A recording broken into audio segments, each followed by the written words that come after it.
भाभी घर पर नहीं थीं और उनके 2 साल के बेटे ने जिद की कि वह दूध पिएगा। वह किसी भी हालत में चुप नहीं हो रहा था, इसलिए मैंने उसे अपने सीने से लगाकर दूध पिलाने का फैसला किया। तभी भाई कमरे में आ गए। मैंने कोई चादर नहीं ओढ़ी थी। जब भाई ने मुझे उस हालत में देखा, उनकी नजरें बदल गईं। हेलो दोस्तों, आज की इस कहानी में आप सभी का स्वागत है। मेरा नाम आरती है और दीप्ति मेरी भाभी का नाम है। भाभी मेरी सहेली की तरह थी, मुझे बहन जैसी मानती थी। भैया और भाभी शहर में रहते थे और मैं गांव में माता पिता के साथ। भाभी ने अपने बेटे के जन्मदिन के लिए मुझे 3 दिन पहले ही बुलाया था।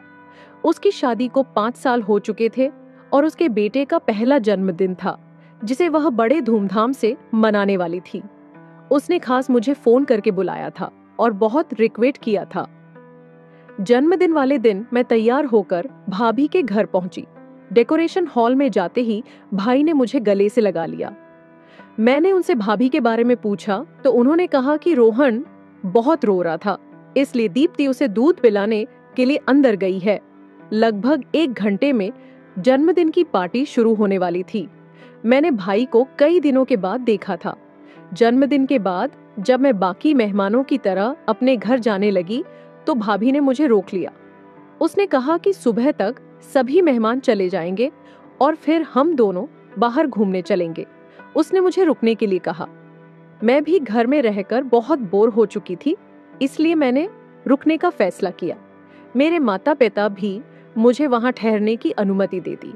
अगले दिन सभी मेहमान चले गए और फिर भाभी और मैंने समय साथ बिताने का मजा लिया।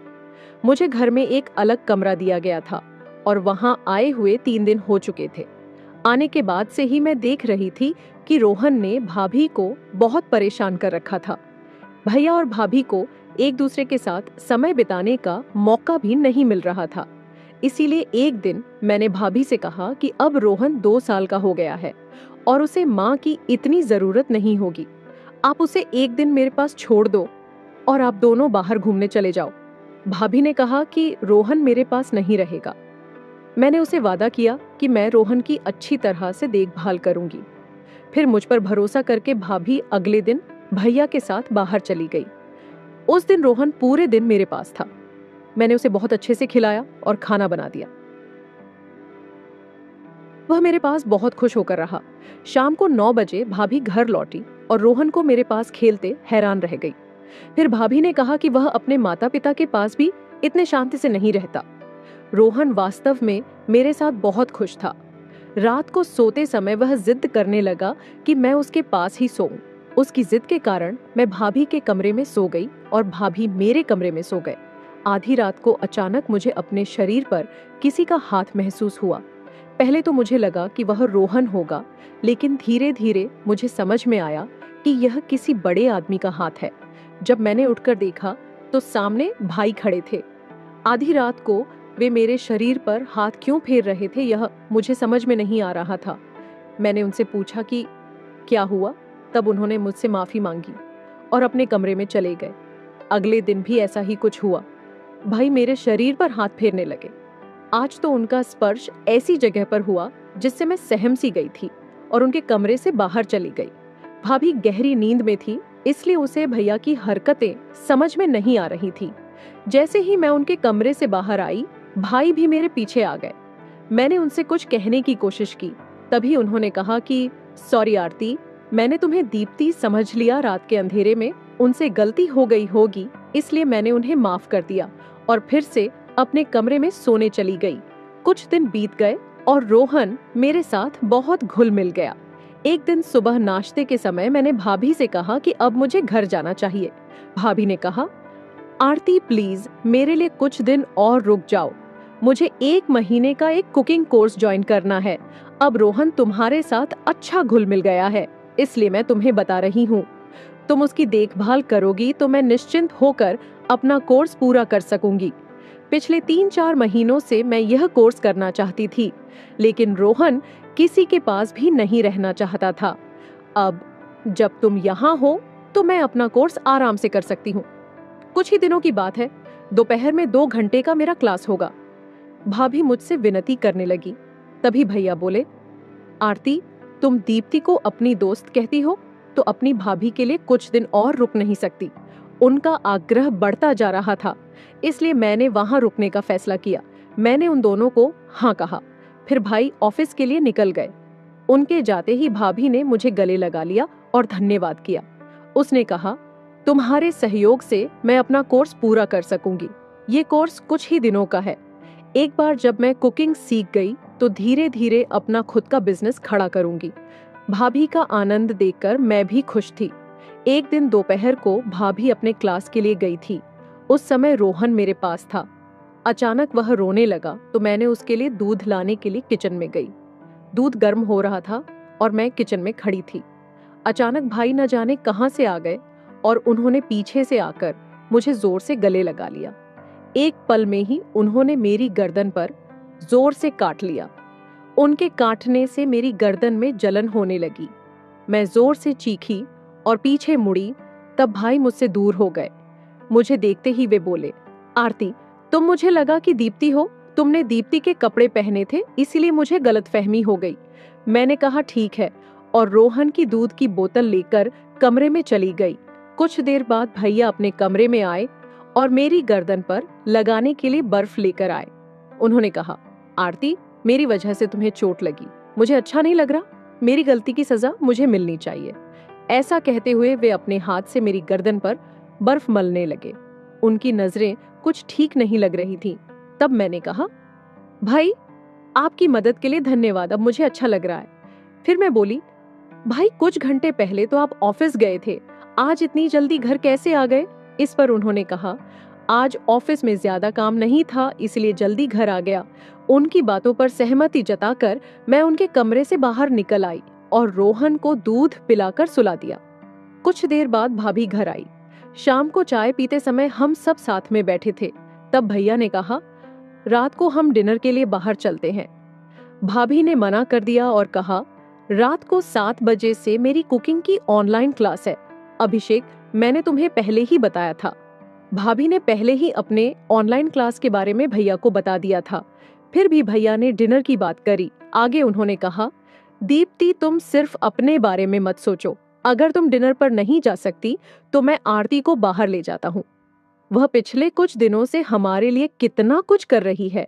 उसके आने के बाद से वह घर में ही है, उसे भी कभी बाहर जाना चाहिए। भैया ने अपनी मीठी बातों में भाभी को इस कदर फंसा लिया कि उसे उनकी बात सही लगी। फिर भाभी ने कहा, आरती, तुम्हारे भैया सही कह रहे हैं। तुम सच में हमारी बहुत मदद कर रही हो। तुम घर में बोर हो गई होगी। शाम को तुम अपने भाई के साथ डिनर पर जरूर जाओ। शाम को भैया मेरे कमरे में एक 1 पीस ड्रेस लेकर आए। फिर उन्होंने कहा, डिनर पर जाते समय यह ड्रेस पहन लेना, यह ड्रेस दीप्ति ने तुम्हारे लिए भेजी है। भैया की बातों में मुझे दम लगा। महसूस हुआ, ऐसा लगा कि भाभी के नाम पर उन्होंने ही अपनी पसंद का ड्रेस ला कर दिया है। खैर, डिनर का समय हो गया था, इसलिए मैंने वह ड्रेस लिया और तैयार हो गई। जब मैं तैयार होकर बाहर आई तो भाभी ने कहा, अरे वाह, तुम तो अपने भाई के साथ डिनर पर जाने के लिए बहुत उत्सुक लग रही हो। भाभी की बातों से लगा कि शायद वह ड्रेस उसने नहीं भेजा था। मैं उससे कुछ पूछने ही वाली थी कि भैया बोले, दीप्ति, तुम्हारे क्लास का समय हो गया है, अब हम भी निकलते हैं। रात को जल्दी घर आ जाएंगे। मैं भैया के साथ डिनर के लिए निकल पड़ी। भैया मुझे जिस होटल में ले गए थे वहां मुझे परिवार के लोग कम और जोड़े ज्यादा दिख रहे थे। वहां का माहौल बहुत ही रोमांटिक था, लेकिन मैं अपने प्रेमी के साथ नहीं बल्कि अपने भाई के साथ डिनर पर आई थी। खैर, माहौल चाहे जैसा भी हो, मुझे क्या, ये सोचकर मैं आगे बढ़ी। भाई ने मेरे गले में हाथ डालकर होटल में प्रवेश किया। डिनर करते समय भी वे बार बार मेरे खुली टांगों पर हाथ रख रहे थे। मैं जितनी बार उनसे दूर सरकती, वे उतनी बार मेरे पास आ जाते थे। जल्दी से जल्दी डिनर खत्म करके हम घर पहुंचे। फिर रात को भाभी के कमरे में सोने के लिए मैंने मना कर दिया।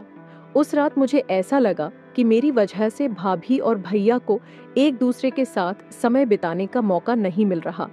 रात को मैंने भाभी के सामने भैया से कहा, आज आप अपने कमरे में सो जाइए, मेरी वजह से आप दोनों के बीच दूरी नहीं होनी चाहिए। इस पर भैया ने कहा, हमें साथ सोने की कोई जरूरत नहीं है। इतना कहकर वे दूसरे कमरे में चले गए। भैया का व्यवहार और बातें यह बता रही थीं कि उन्हें अपनी पत्नी में कोई दिलचस्पी नहीं है। भैया के जाने के बाद मैं भाभी के कमरे में गई। भाभी का चेहरा उदास दिख रहा था।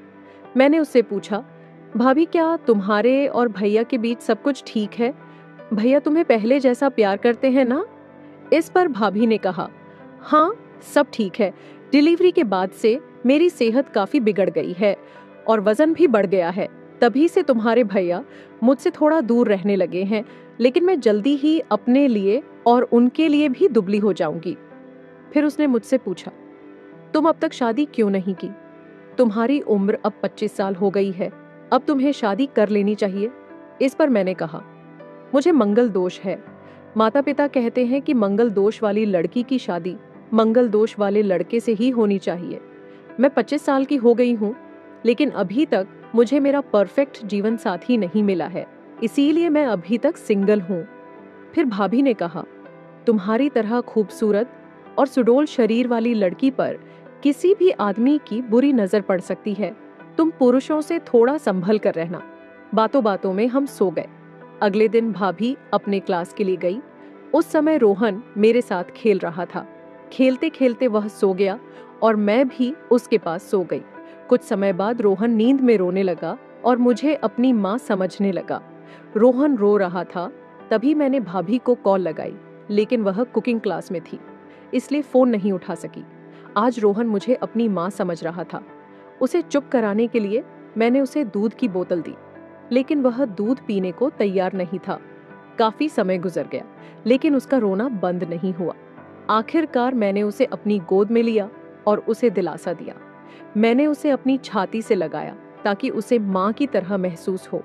भाभी को घर आने में 2 घंटे थे और मुझे रोहन को इतने समय तक रोता हुआ ठीक नहीं लगा, इसलिए मैंने कुछ समय के लिए रोहन की माँ की भूमिका निभाने का नाटक किया। मैंने उसे अपनी छाती से लगाया और उसे दिलासा दिया और कुछ समय बाद मैं भी सो गई। अचानक मेरी नींद खुली तो मैंने देखा कि भैया मेरे सामने खड़े थे। वे कमरे में कब आए और मुझे कब से देख रहे थे मुझे नहीं पता। भैया की नज़र मुझे ठीक नहीं लगी। रोहन को शांत करने के लिए मैंने उसे अपनी छाती से लगाया था, लेकिन बाद में मैं अपने कपड़े ठीक करना भूल गई थी और वैसे ही सो गई थी। भाई मुझे उस हालत में देख रहे थे और उनकी नजरें लाल हो रही थी। फिर मैंने जल्दी से अपने कपड़े ठीक किए। तब भाई ने मेरा हाथ पकड़ा और उन्होंने मुझे बिस्तर की ओर खींचा। मैं बहुत डर गई थी, पर भैया के साथ मेरा हमेशा से एक अलग संबंध था। फिर भैया ने कुछ ऐसा किया जिससे मैं शांत हो गई। थोड़ी देर बाद रोहन नींद से जाग गया। हम उसे खिलाते हुए हॉल में बैठे थे। तभी भाभी क्लास से वापस आई। उसने हमें अलग नजरों से देखा और तुरंत रोहन को हमारे बीच से उठा लिया। रात को किचन में खाना बनाते समय भाभी का व्यवहार थोड़ा अलग लगा। उसने कहा, आजकल तुम रोहन को अपने से ज्यादा जोड़ने लगी हो। उसके पिता को भी अपने से जोड़ने की कोशिश मत करो। भाभी 1 माह से पहले एक पत्नी थी और उसे अपने पति की चिंता हो रही थी। मैंने उसके कंधे पर हाथ रखकर कहा, आप बिल्कुल भी चिंता मत करो। ना तो आपका पति बुरा है और ना ही आपकी सहेली। इसके बाद भी भाभी मेरे साथ थोड़ा अजीब व्यवहार कर रही थी। खाना खाते समय भाभी ने कहा कि आज उसकी क्लास का आखिरी दिन है और जब उसकी क्लास खत्म हो जाएगी तो मुझे अपने घर जाना होगा। भाभी की बात सुनकर भैया का चेहरा पीला पड़ गया। मैं भी घर नहीं जाना चाहती थी क्योंकि भैया और मेरा रिश्ता अलग होने लगा था। मुझे यकीन था कि भैया कोई ना कोई रास्ता निकाल ही लेंगे, क्योंकि वे मुझसे इतने आकर्षित हो गए थे कि मुझे जल्दी से जाने नहीं देंगे। उस रात सोने से पहले भाभी ने मुझे ताना मारा, आरती याद रखना कि तुम्हारे भैया शादीशुदा हैं और उन्हें कोई दोष नहीं है। मुझे इसकी परवाह नहीं थी कि उसने क्या कहा। अगले दिन भाभी 9 बजे अपनी क्लास के लिए निकली क्योंकि आज उसका आखिरी दिन था। भैया भी रोज की तरह समय पर ऑफिस के लिए निकले, लेकिन जैसे ही भाभी घर से निकली भैया घर आए और उन्होंने मुझे पानी का गिलास लेकर अपने कमरे में बुलाया। पानी का गिलास लेकर मैं भाई के कमरे में गई। जैसे ही मैं उन्हें पानी का गिलास देने के लिए हाथ बढ़ाई, उन्होंने मेरा हाथ पकड़ लिया। फिर भाई बोले, आरती तुम मुझे और कितना इंतजार कराओगी? मैं तुम्हें पहले ही कई बार इशारे कर चुका हूँ। भले ही तुम इतने लंबे समय से मेरे सामने हो, लेकिन मैं तुम्हारे साथ उतना समय नहीं बिता सका जितना मैं चाहता हूँ। कल तुम्हें उस हालत में देखकर मेरी आंखें चमक उठी थीं। दीप्ति आज पूरे दिन घर पर नहीं है। हमारे पास आज पूरा दिन है एक दूसरे के साथ समय बिताने के लिए। मैंने भी भैया की बात मान ली, लेकिन उनसे एक सवाल पूछा। मुझे नहीं लगता कि आप शादीशुदा होते हुए भी मेरे करीब आ रहे हैं। अगर इसके वजह से आपका रिश्ता टूट गया तो भाभी को बुरा लगेगा। फिर आप उसे क्या जवाब देंगे? भैया बोले, आरती, तुम कुछ ज्यादा ही सोच रही हो। दीप्ति सिर्फ मेरी पत्नी है। मैं अब उससे प्यार नहीं करता। मैं उसे कुकिंग क्लास करने दे रहा हूँ, क्योंकि मेरी नौकरी छूट गई है, ताकि वह कुछ पैसे कमाकर मेरी मदद कर सके। नहीं तो मुझे उससे कोई खुशी नहीं मिलती। अगर तुम्हें कोई आपत्ति नहीं हो तो हम शादी कर सकते हैं। रोहन तुम्हें अपनी मम्मा मानता है। फिर भैया ने मुस्कुराते हुए मुझे अपनी बाहों में ले लिया। मैं भी प्यार से उनकी बाहों में चली गई। भाई ने मेरा दुपट्टा फेंक दिया और मेरे सीने को दबाने लगे। तभी हमारे कमरे का दरवाजा खुला और भाभी हमारे सामने खड़ी थी। वह मुझे भैया की बाहों में देखकर चौंक गई। जैसे ही मेरी नजर भाभी पर पड़ी, मैंने भैया को धक्का देकर अपने से दूर कर दिया और भाभी के पास आकर खड़ी हो गई। भैया ने भाभी से कहा, दीप्ति, तुम आरती को उसके घर भेज दो। जब मैं अपनी फाइल लेने के लिए घर आया तो आरती ने मौका पाकर मुझे गले लगा लिया। भैया मेरे बारे में बुरी बातें फैला रहे थे। उन्होंने भाभी को बताया कि मैं उनके साथ संबंध बनाना चाहती थी। इसके बाद भाभी मुझे गुस्से से देखने लगी। फिर भाभी ने मुड़कर भैया को जोरदार थप्पड़ मारा और बोली, मैंने सब सुन लिया है, नीच आदमी। जब से आरती पानी का गिलास लेकर इस कमरे में आई थी, तब से मैं फोन पर सब सुन रही हूँ। कल रात आरती ने मुझे तुम्हारी सच्चाई बता दी थी। मैंने अनजाने में आरती पर आरोप लगाए, लेकिन अब सब जान चुकी हूँ कि तुम आरती को यहाँ रुकने के लिए क्यों जोर दे रहे थे। कल रात उसने तुम्हारे असली रूप को सामने लाने के लिए तुम्हारे साथ नाटक किया था। तुमने उसके साथ जबरदस्ती करने की कोशिश की। मैं समझ गई हूँ कि तुमने ऑफिस में भी किसी महिला कर्मचारी के साथ छेड़छाड़ की होगी, इसलिए तुम्हारी नौकरी चली गई। अब समझ में आया कि तुम हर महीनों में नौकरी क्यों बदलते रहते हो। पिछले 5 सालों से तुम मुझे बेवकूफ बना रहे हो। मैं घर का सारा सामान संभाल कर रखती थी और तुम बाहर लड़कियों पर पैसे उड़ाते रहे। आरती ने मुझे वह अतरंग संदेश भी दिखाए जो तुमने उसे भेजे थे। मैं भाभी के सामने भैया का असली रूप लाना चाहती थी और अब वह सामने आ चुका था। भैया ने मुझसे गलत संबंध बनाने के लिए बार बार मनाने की कोशिश की, लेकिन मैं भाभी को जोखिम में नहीं डाल सकती थी। पिछले कुछ दिनों से भाभी को मुझ पर और भैया पर शक हो गया था, इसलिए वह मुझे चिढ़ा रही थी। आखिरकार कल रात मैंने उसे सच बता दिया कि कैसे उसका पति मेरा पीछा कर रहा है। इसके बाद भाभी ने अपने पति से अलग होने का फैसला कर लिया। मुझे लगा कि मेरी वजह से उसकी जिंदगी टूट गई और यही मैंने उसे कहा था। तब भाभी ने मुझसे कहा कि आरती, तुमने मेरी जिंदगी नहीं तोड़ी है, बल्कि तुमने मुझे बहुत हिम्मत दी है। आज तुम्हारी वजह से मेरे पति का सच मेरे सामने आ गया, वरना मैं तो उसके लिए सब कुछ कर रही थी। लेकिन वह तो बाहर लड़कियों के पीछे भागने में लगा हुआ था।